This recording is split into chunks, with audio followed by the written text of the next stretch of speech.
Isang mainit na panayam kamakailan, naglabas ng matinding revelasyon si Senador Ronald Bato de la Rosa kaugnay ng dimoni katiwalian at kalokohan sa ilang ahensya ng pamahalaan. Ayon sa Senador, may mga matataas na opisyal na patuloy na ginagamit ang kanilang kapangyarihan para sa pansariling interes at sa kabila ng mga babala na nanatiling tikom ang bibig ng ilan. Hindi nagbahuli si Ted Filon sa pagtatanong at pagtuligsa, ngunit tila na biglang mamamahayag sa matapang na pagsisiwalat ng senador. Nagbulat ang publiko sa diretsahang binanggit ni Sen Bato ang ilang personalidad na ani sangkot sa anomalya. Ipinunto rin niya na may mga dokumento at testigo siyang hawak upang patunayan ang kanyang mga aligasyon. Nang subukan ni Ted Filon na igisa ang tanong sa Senado, hindi na tinag si Senator Bato at mariing sinabing, "Hindi ako matatakot magsabi ng totoo kahit sino pa man ang tamaan." Dito na tila nasupalpal si Filon na sa halip na makabawi ay nagpasya na lamang na magpalit ng paksa. Umani ng samot-saring reaksyon ang insidenteng ito sa social media kung saan maraming netizens ang nagpahayag ng suporta kay Senator Bato de la Rosa dahil sa kanyang tapang at paninindigan. Sa kabilang banda, may ilan ding nanawagan ng masusing imbestigasyon sa mga isiniwalat ng senador upang malaman kung may sapat ba itong basihan. Patuloy pa rin ang pag-abang ng publiko sa susunod na hakbang ng Senado at ng mga nabanggit na personalidad habang umiinit ang usapin ng katotohanan, pananagutan at kapangyarihang dapat ay para sa bayan. At yun nga ang balitang ating pakakatutukan. Ngunit bago ang lahat, siguro ding mag-subscribe at i-hit ang notification bell para sa patuloy na pagtutok sa mga silip ng bagong balita dito lamang sa tunay na boses ng masa.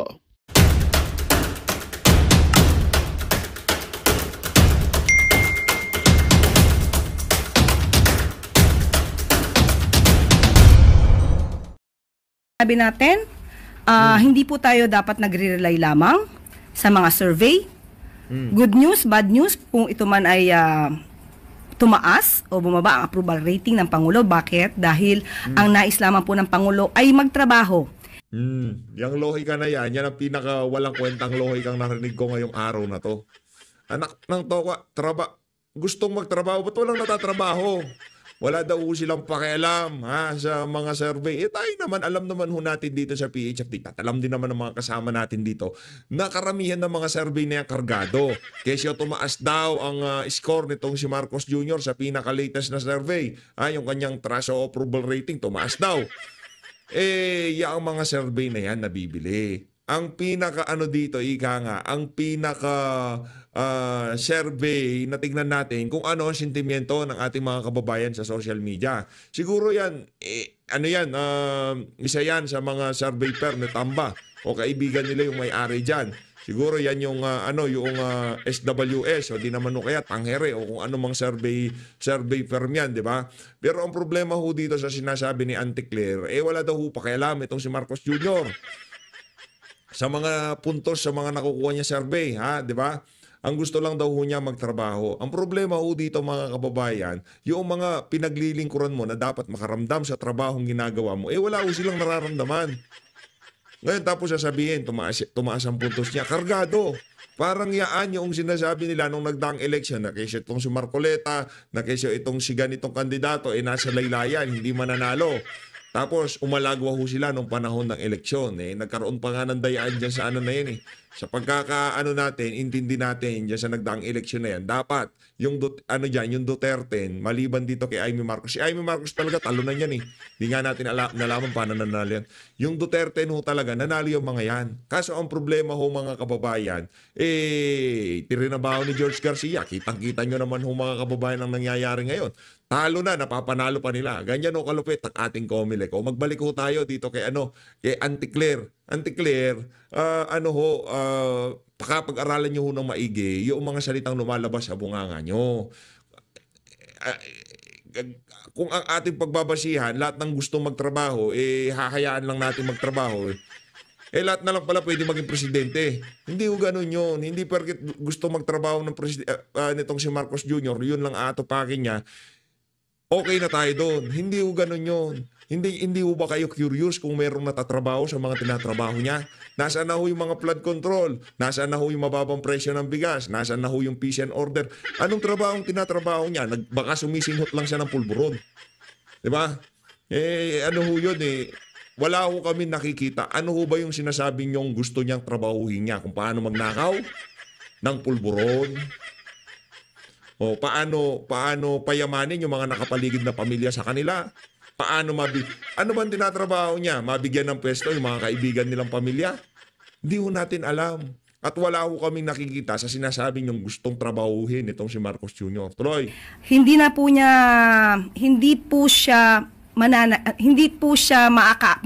siya maapektuhan ng anumang survey.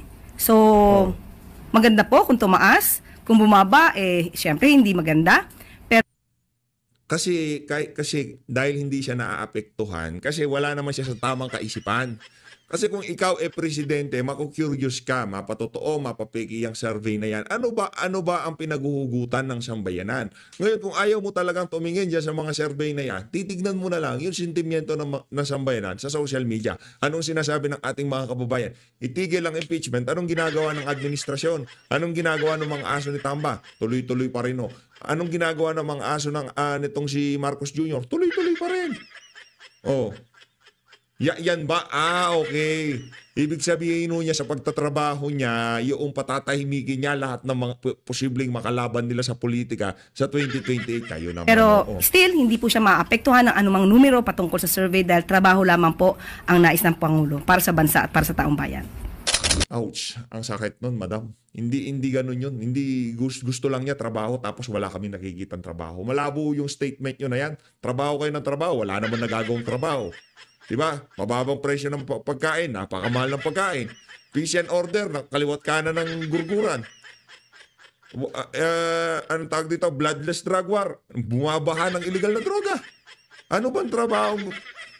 Labo naman ni Ante. Ito tayo. Dineklara naman ng Commission on Audit o COA na walang irregularidad sa paggasto sa pondo ng Office of the Vice President noong 2024. Ayon kay OVP spokesperson Attorney Ruth Castelo, malaking bagay ang pahayag ng COA, lalo na't hindi pa rin natatapos ang alegasyon sa kinikwestyong paggasta sa OVP funds.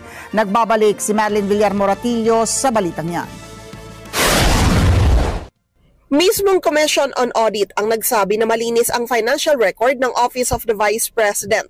Yan ang nakasaad sa 2024 Annual Audit Report ng COA para sa OVP. Ang unmodified opinion ay ibinibigay ng State Auditor kung nakita at napatunayang maayos ang financial statements ng isang ahensya ng pamahalaan kagaya ng OVP. Ini-issue po ito, yung modified opinion, pagka sinabi ng auditor na based on the audit evidence that they presented, hindi ko ma-determine as an auditor kung yung financial statements ba niya ay walang material mistake. Nako, yari tayo dyan, madam. Kaso, hindi naman yan tinitignan ng mga congressman dyan sa House of Representatives kasi mga auditor sila dun eh. Sila ang kumuha sa trabaho ng COA, yung TWADCOM na yan, yung Committee on Bad Government na yan, di ba? Hindi naman nila kikilalanin yan. Punta tayo sa impeachment court. Doon natin pag-usapan yung mga ginasta ng opisina ng Pangalawang Pangulo. Doon natin buksan ang mga bank accounts ni VP Sara. Ano lang ho yan mga kababayan, yung impeachment na yan, hindi ho nila masisiraan dyan si VP. Manwala ho kayo sa akin mga kababayan. Ano ho yan? Kumbaga, hinahanda lang nitong si VP Sara ang entablano para kung saan talagang mapapahiya lahat ng mga bumabanat sa kanya na to. Sinasabi niya, marami siyang pera sa mga bank accounts niya, ninakaw niya yung confidential fund o kung ano pa man. Magkakaalaman ho tayo dyan. Malakas ang loob ni BP, bloodbath nga, ika nga. Pero kung tayo tatanungin, gusto na ho nating itigil yan. Una sa lahat, para sa kapakanan ng sambayanan. Dahil alam mo natin na yung impeachment na yan, pawang paninira lamang yan dito kay Vice President Sara Duterte. Marami hong usapin, marami hong issue, marami hong problema na dapat solusyonan ng kasalukuyang administrasyon. At yung impeachment na yan, yan hong pinakawalang kwentang bagay na kung saan uubusin ng pamahalaan ng kanilang enerhiya at pera. Diba? Hindi ho birong magpa-impeachment. Doon kaya huli kay Renato Corona, kada senador, 50 million daw ho yan. Renato Corona impeachment, 50 million kada senador. O dito kay BP, hindi pa umabot sa trial, pirma pa lang sa House of Representatives, 150 million na daw. Iisipin nyo na lang mga kababayan, sandamo ka lang problema natin, ganyan ho ang mga balitang lumalabas. Nababalitaan ng ating mga kababayan sa social media at mainstream media. Sino nagsabi? na di umano nagkaroon ng suhulan. Walang iba kung hindi itong si Congressman Toby Tiangco, di ba? Siya mismo umamin siya. Pagka daw hindi pumirma ang isang congressman doon sa impeachment ni BP Sara, mahuhol yung budget na nakalaan para doon sa partikular na congressman na yun. Oh. Sa dami ng problema ng Pilipinas, yan ang pinag-aatupag nila. Di ba nakakahiya kayo? Sabi ni Attorney Ruth Castello, tagapagsalita ng OVP, mula pa noong 2022, unmodified opinion ang palaging nakukuha nila sa COA. Ibig sabihin, yung budget po for 2024 ay maayos na nagastos ng opisina. Wala pong nakita ang audit na naging problema doon sa compliance nila doon. Malaking bagay, anya, ang opinyon na ito ng COA lalo at hindi pa rin natatapos ang mga aligasyon sa sinasabing irregularidad sa paggasta sa pondo ng OVP. Pagkakakuha po ng unmodified audit opinion, hindi naman po ito rango, hindi ito ranking. Pero ibig sabihin, unmodified opinion, wala pong maayos po ang submission ng financial statements na ginawa. It is fairly presented, it is honest, it's transparent. So, advantage po, alam po ng lahat ng government agencies yan. Sa isang pahayag, sabi ng OVP, sa ilalim ng 2024 General Appropriations Act, 85.55% ang utilization rate ng kanilang opisina. Yan ay sa kabila ng ilang hamon sa kanilang pinalawak na operasyon at mga programa. Madeline Villarmo Ratillo para sa Mata ng Ag. Ayun na nga mga kababayan, yun ang pinaka-latest na dyan, yung balita dyan sa Office of the Vice President. Pero gusto ko ang style ng bagong tagapagsalita ng OVP. Malambing ho siyang magsalita. At balita ho natin, mahusay daw ho yan. Eto na, rekta na ho tayo dito kay Manong Ted Filon, dito sa interview niya, dito kay Senator Bato de la Rosa. May buntag ka, Ted. Dog day chat ka. At salamat po sa higayon ngayon mo kong interview. Opo, salamat din na marami muli. Sige po, Senator, yung pong sinasabi po ninyo na mga parang naghahabilin na ang dating presidente at butot balat na lang siya ngayon, meron ba hong naipakita sa inyo na picture man lamang ni dating presidente sa kanyang kasalukuyan pong physical condition? Wala talaga, Ted. Wala talaga. Nagre-rely lang tayo doon sa sinasabi ng kanyang mga family member na nakakaroon talaga ng person kanya doon sa loob ng kulungan. So, yun lang po. Sabi ni Ma'am Elizabeth Zimmerman Duterte na yun daw, butot balat na. So, doon lang tayo kumukuha ng informasyon. Kayo ho mismo, Senator, kahit sa telepono man lamang po, hindi nyo pa nakakausap ang dating presidente habang nasa The Hague? Hindi pa talaga, Ted. Dahil lalo-lalo na ngayon, umuwi na si E.S. Bingbong Medialdia from The Hague. Nung nandun pa si E.S. Bingbong Medialdia, siya ang pinaka point of contact ko. Kung meron ako ipaparating kay Presidente, at kung meron namang pinaparating si Presidente sa amin, siya ang contact doon. Kaso nandito na siya, nakauwi na siya dito. So, wala na talaga. Wala na kami contact sa kanya. Si E.S. Medialdia ho ba, kumusta naman? Last time nagkita kami sa Davao, okay naman. Recovered naman siya sa kanyang operation. Okay. Sige po. So, si Senator Robin Padilla din ho ba hindi nakaharap mismo ang dating presidente nung siya nagpunta sa The Hague? I don't know, pero as far as I can surmise na hindi siya nakapasok dahil family members lang talaga ang pinapayagan. Okay, sige po. So sa ngayon nga po, na ganun umano nga ang sitwasyon ng dating presidente, may panawagan po kayo for his repatriation. Can you expound further po, Senator, please? Yes, yun lang din, tayo nakikiusap sa ating mga kasamahan sa Senado na tayo magpasa ng resolution expressing the sense of the Senate asking this government to facilitate the immediate repatriation of our former President Duterte for reasons of, number one, sovereignty, and number two, reconciliation. Kung gusto nila yon. At number three, yung humanitarian consideration because of his present health condition. Grabe, no, nakakaawa ho itong si dating Pangulong Rodrigo Duterte. Diyan sa ginagawa ho nila kay Tatay Digong, yan ho ang isa sa mga dahilan kung bakit kailangan ho tayong mga taga-suporta nitong si dating Pangulong Rodrigo Duterte hindi dapat sumuko dito sa isa na to. Habang ginagawa ho nila ito, dapat lalo ho natin pag-igtingin ang pagsuporta dito kay Tatay Digong at kalampagin itong administrasyon na to kung ano yung mga advocacy yan itong si dating Pangulong Rodrigo Duterte nung bago ho siya kidnapin. Diba? Focus ho tayo kung ano yung mga iniwan na laban dito nitong si dating Pangulong Rodrigo Duterte. At ano yung pa rin ho natin, manawagan tayo ng agarang pag-uwi nitong si dating Pangulong Rodrigo Duterte. Kakalungkot. But so far po, itong resolution na ito, 3 pa lang kayong pumirma? 3 pa kaming pumirma and I'm sure meron pang ibang pipirma niyan pero nasa kuwan pa kasi nasa kanya-kanyang lakad pa kami ngayon. Dahil hindi pa 28th Congress. But once we open the 28th Congress, I'm sure maraming susuporta niya. Dahil hindi naman yan nakakakuha sa kanila, hindi naman yan nakakasama sa kanila kung suporta sila na maibalik yung ating former president. So, I hope na, I am very positive na may susuporta ba dyan maliban sa aming 3 o kaya sa aming members ng Duterte Black, marami mayroon pang susuporta. Opo, sige po.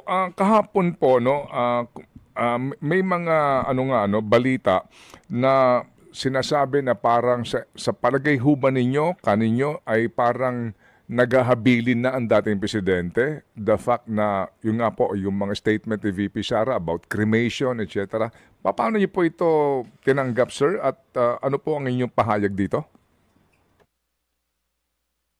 Nalungkotin. Isipin ko man lang na mangyari sa kanya yun. Talagang kalungkot. Nakakalungkot talaga. Senator? Well, hindi ko mapigilan na yung tao na ginawa na yung lahat para magsilbihan ng ating bayan, ang ating bansa, ay hayaan na lang natin mamatay doon sa kulungan ng foreign land sa kamay ng mga banyaga. Napakalungkot. Ako po talagang nalulungkot talaga, Ted. Ito pong ganitong mga sinasabi ni VP Sara about yung mga habilin, opo, meron po bang grabe, nakakalungkot. Basihan itong sinasabi ni Senator Padilla na ito po ito po, basahin ko lang po ito. Simple lang naman ang logic. Kapag may nangyaring hindi maganda kay Tatay Digong sa ICC, sa tingin nyo ba hindi magdudulot ito ng kaguluhan sa Pilipinas? Ano po ang inyong kaisipan dito, Senator Bato? Well, kanyang pananaw yan dahil talagang sasama ang loob ng karamihan ng Pilipino.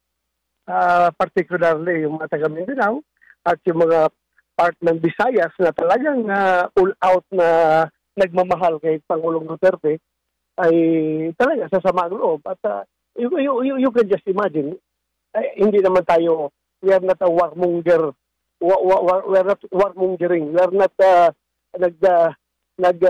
nananakot ng destabilization or what. Pero you just imagine yung sentimento, yung totoong sentimento ng military and the uniform personnel, pinakita nila doon sa yung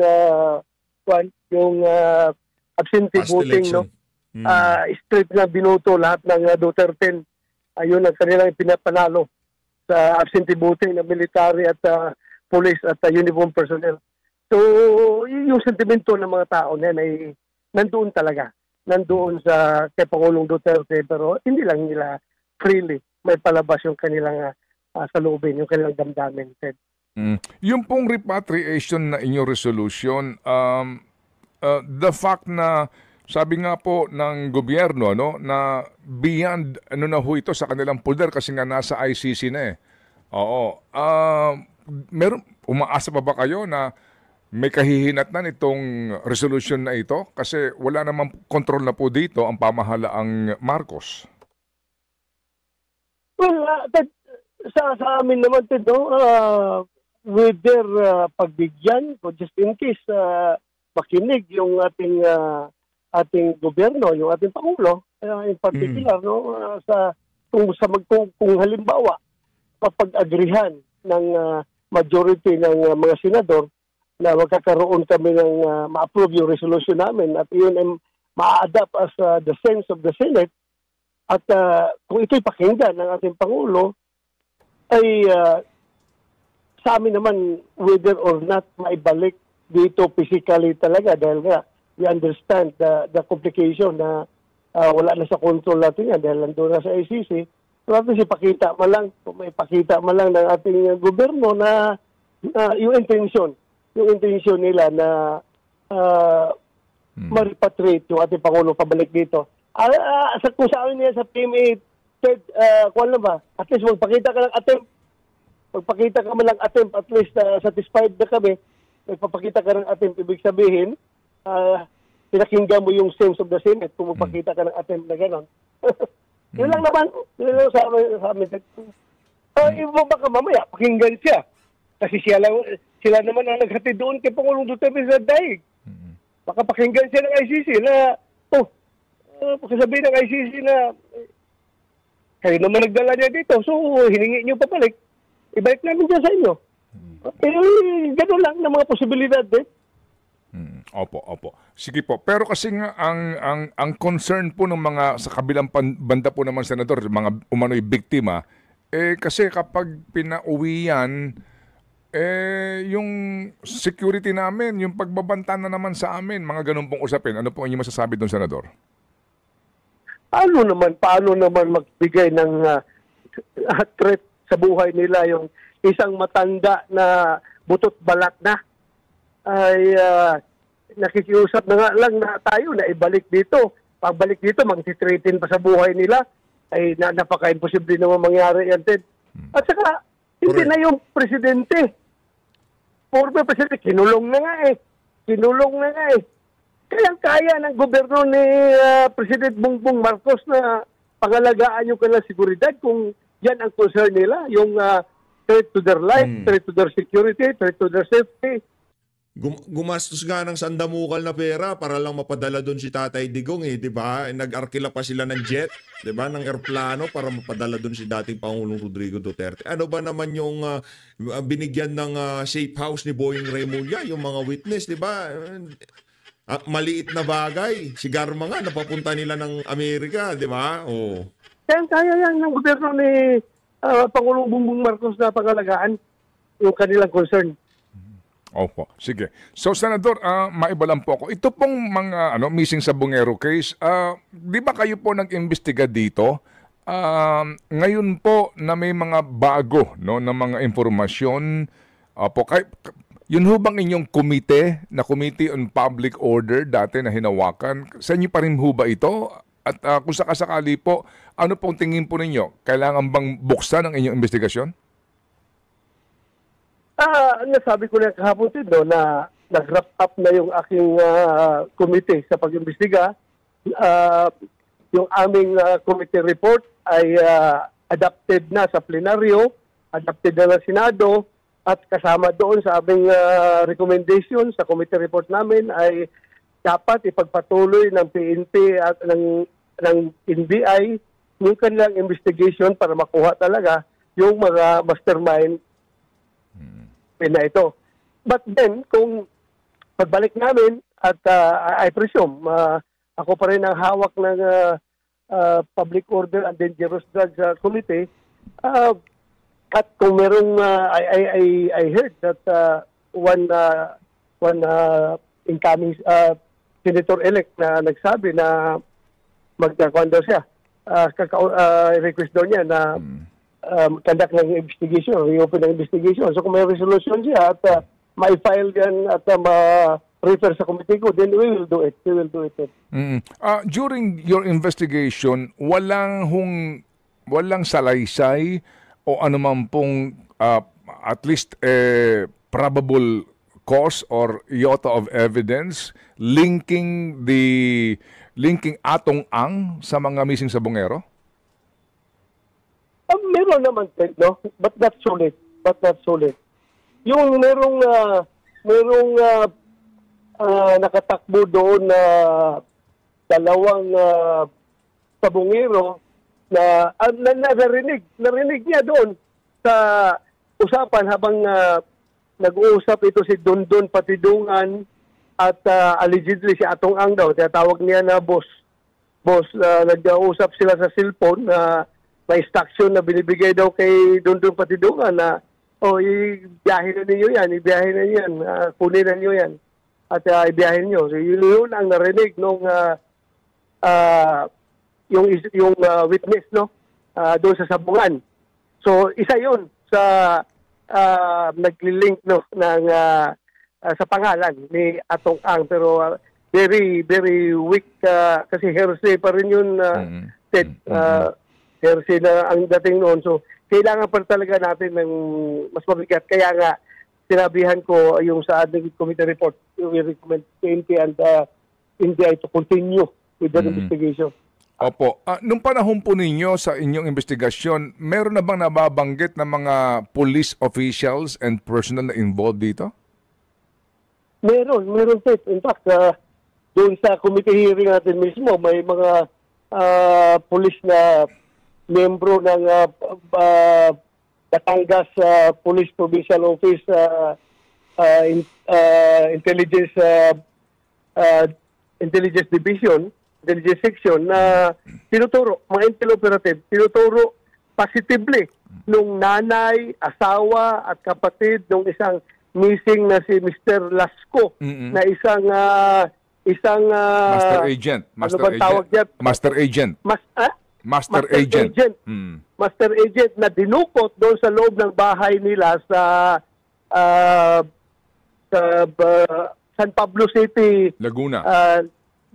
Laguna. San Pablo City, Laguna, yeah. Yeah, dinukot. Positively identified. And nakasuhan ito, Ted. Kinasuhan ito ng sa ADG, itong mga pulis na ito. And I don't know kung ano na nangyari sa kaso. Paghingi ako ng update sa ADG. Okay, sige po. Opo. Sir, kayo po bilang dating Chief PNP at naging investigador, ano po ang inyong so far assessment sa mga balita na lumalabas dito sa kaso ng mga sabongerong ito at ano ang maaari nyong pwedeng sabihin o advice man kung mamarapatin po ninyo kay Chief PNP Torre ngayon sa ginagawa po nilang investigasyon?